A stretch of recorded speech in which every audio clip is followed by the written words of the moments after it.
कौन बनेगा टॉपर में इमरोज आलम की तरफ से आप सभी का स्वागत है। आज हमारे सामने एक बार फिर हैं अफजल आलम। जी, मैं शुक्रिया करना चाहूँगा आपका मुझे दोबारा बुलाने के लिए। इसमें खेल के नियम पता है, सही जवाब देने पर 5 अंक मिलेंगे और गलत जवाब देने पर 2 अंक कट जाएंगे। तब खेल शुरू करते हैं और आपके सामने आ रहा है आज का पहला प्रश्न।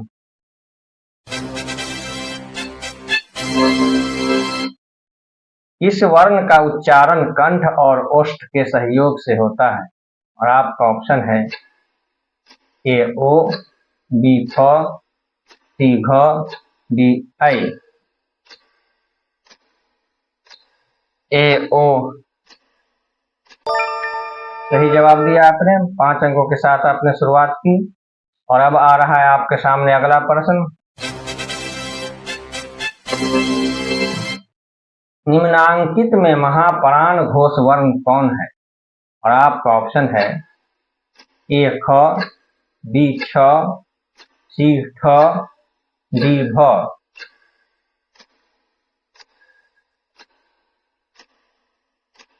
डी भ।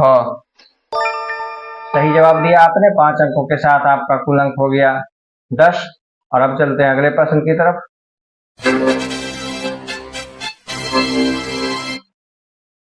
इस वर्ण का उच्चारण कंठ एवं तालु के सहयोग से होता है और आपका ऑप्शन है ए म, बी ख, सी ए, डी च।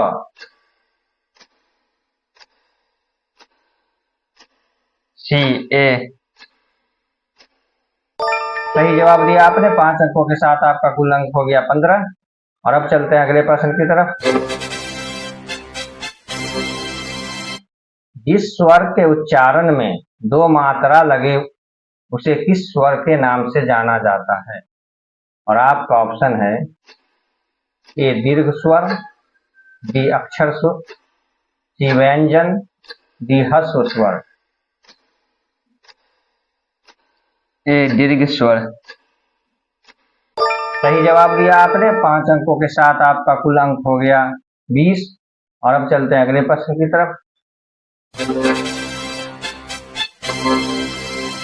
जिस स्वर के उच्चारण में 1 मात्रा लगे उसे किस स्वर के नाम से जाना जाता है और आपका ऑप्शन है ए दीर्घ स्वर, बी अक्षर, सी व्यंजन, डी ह्रस्व स्वर। डी ह्रस्व स्वर। सही जवाब दिया आपने। 5 अंकों के साथ आपका कुल अंक हो गया 25। और अब चलते हैं अगले प्रश्न की तरफ।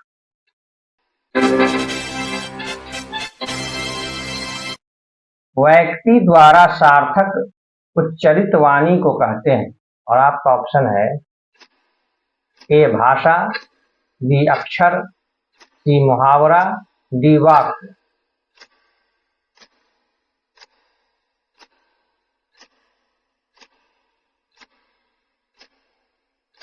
डी वाक्य। गलत जवाब दिया आपने। आपके 2 अंक कट गए।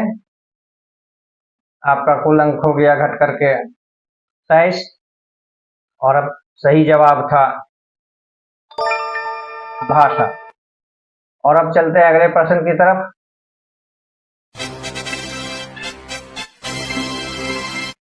जिन व्यक्तियों के उच्चारण के समय हवा बिना किसी रुकावट के मुंह से निकलती है उन्हें कहते हैं और आपका ऑप्शन है ए भाषा, बी अक्षर, सी स्वर, डी व्यंजन। सी स्वर। सही जवाब दिया आपने। 5 अंकों के साथ आपका कुल अंक हो गया 28। तो अब चलते हैं अगले प्रश्न की तरफ। जिस वर्ण के उच्चारण में स्वर की सहायता लेनी पड़ती है उसे कहते हैं और आपका ऑप्शन है ए भाषा, बी अक्षर, सी स्वर, डी व्यंजन। डी व्यंजन। सही जवाब दिया आपने। 5 अंकों के साथ आपका कुल अंक हो गया 33। और अब चलते हैं अगले प्रश्न की तरफ।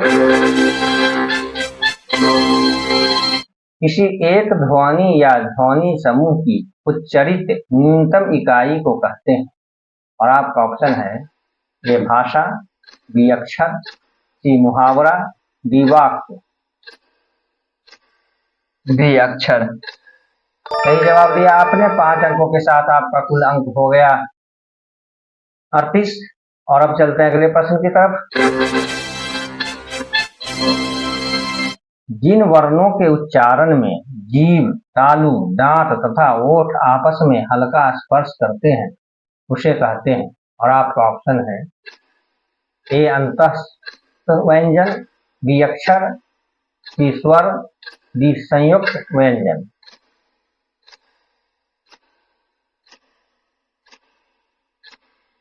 ए अंतस्थ व्यंजन। सही जवाब दिया आपने। 5 अंकों के साथ आपका कुल अंक हो गया 43। तो आपने 50 में 43 अंक प्राप्त किया, यानी कि 86%। आप इसी तरह मेहनत करके पढ़ाई करेंगे और जिंदगी में कामयाबी हासिल करेंगे। इसी के साथ आज का खेल समाप्त होता है।